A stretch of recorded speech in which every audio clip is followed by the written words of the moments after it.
নমস্কাৰ বন্ধু বান্ধৱীসকল, মই ৰঞ্জনা সোণোৱালে মোৰ অন্য এটা ভিডিঅ'লৈ আপোনালোকক স্বাগতম জনাইছোঁ।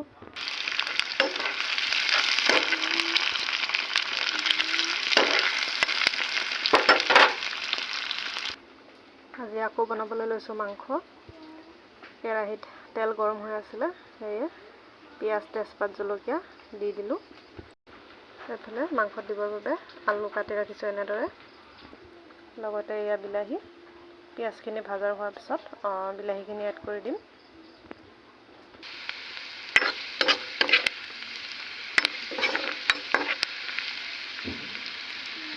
এয়া পিঁয়াজখিনি সম্পূৰ্ণ ভাজা হৈ গৈছে। এতিয়া মই ইয়াতে বিলাহীখিনি এড কৰি দিলোঁ।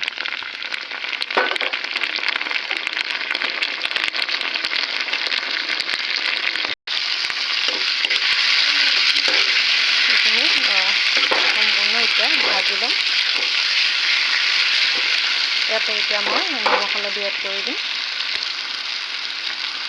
এয়া নিমখ দিলোঁ 1 চামুচ আৰু হালধি দিছোঁ আধা চামুচ। এয়া বিলাহীখিনি সম্পূৰ্ণ সিজিছে। বিলাহীখিনি এনেদৰে সিজে মানে মই মছলাখিনি ৰেডি কৰি এয়া দেখিছে, এয়া মছলাখিনি। এয়া মই প্ৰথমে পিচি ৰখা আদা নহৰুখিনি এড কৰি দিছোঁ।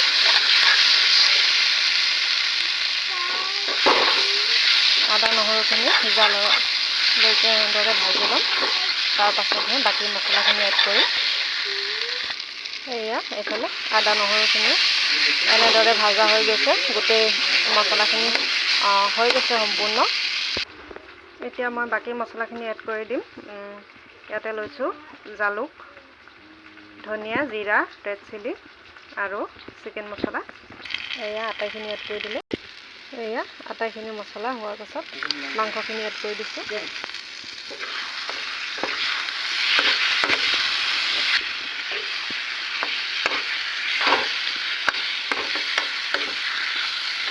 এনেদৰে অলপ সময় মাংসখিনি ভাজি ল'ম গোটেই মছলাখিনিৰ লগত। আৰু এইফালে মাংসৰ লগত খাবৰ বাবে ৰুটি বনাই আছোঁ। এয়া ৰুটিও হৈ গৈছে। আৰু এইফালে দেখিছে মাংসখিনি পূৰা মছলাৰ লগত মিহলি হৈ গৈছে। এতিয়া মই আলু এড কৰি দিছোঁ। আলুখিনিও তেনেকৈ অলপ সময় ভাজি ল'ম।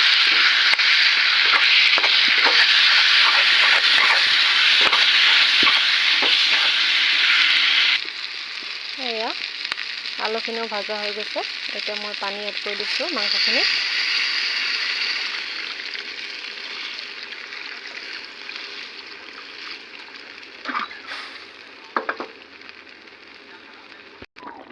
এয়া এফালে দেখিব পাইছে মাংস সম্পূৰ্ণ উতল আহিব ধৰিছে।